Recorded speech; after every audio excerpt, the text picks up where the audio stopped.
mining sector, I think it's another one where we just need to make sure that we've got the right policies there, especially when you look at, let's talk about the gold sector, for example. We have been told, even by ministers, I know Deputy Minister of Mines, they've said it before, to say we are actually producing 100 tons per year. But what goes to Fidelity is less than, at best it was about 33 tons, and yet they say that we're actually producing 100 tons. Where is the rest going? The rest is being smuggled outside of the country. We've even had some prominent people that have been arrested because of smuggling gold. I remember about a year or so ago when Minister Nube also said that he went to South Africa and was told that all this gold is from Zimbabwe, but it's not coming here officially. It's coming via other channels. So why is that? Do we have such a situation? It comes back to policy.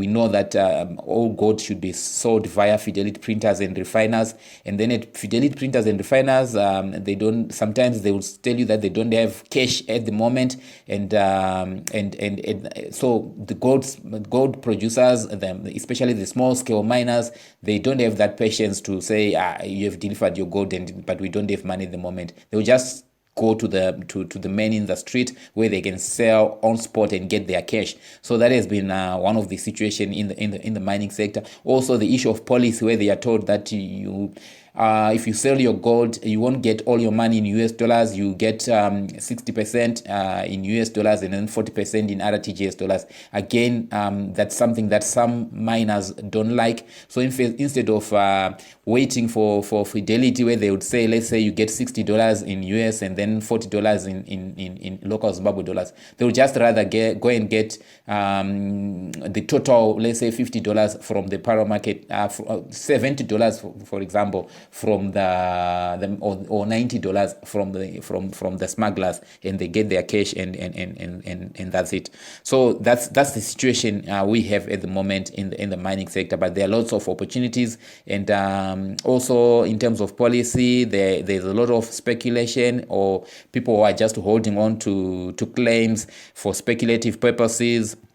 There's also political interference, where you get to hear that so-and-so's mine has been invaded and things like that. So I think for the extractive sector, that's why we have got challenges. But for those who can organize themselves, they are making a killing. There's a company that is Canada, owned by Canadians. It's called Caledonia Mine. They run a mine here in Zimbabwe called Blanket Mine. If we have seen their numbers over the last couple of years, every quarter they will be telling you that we have broken our previous record. We have produced so much. Every quarter they will be telling you that we have increased the dividend that we are paying to our shareholders from the previous month. They're doing quite well, and they've been investing, trying to buy other mines again to add to what they have. So they've been doing well because they are organized.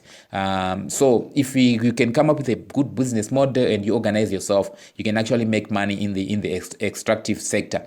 But those policy inconsistencies, payment issues, that's where we are losing the plot. But I think when you look at the platinum sector, for example, there are a couple of mines that are being put up, and in the next few years we will be one of the biggest producers of platinum in Africa, or maybe closer to South Africa. We would have done well. I think there are about three completely new mines that are being put up, including the Great Dyke investments. So that's on the extractive sector. I think we just need to be organized and do our things properly. And if there is no political interference or poor policies, then we are good to go.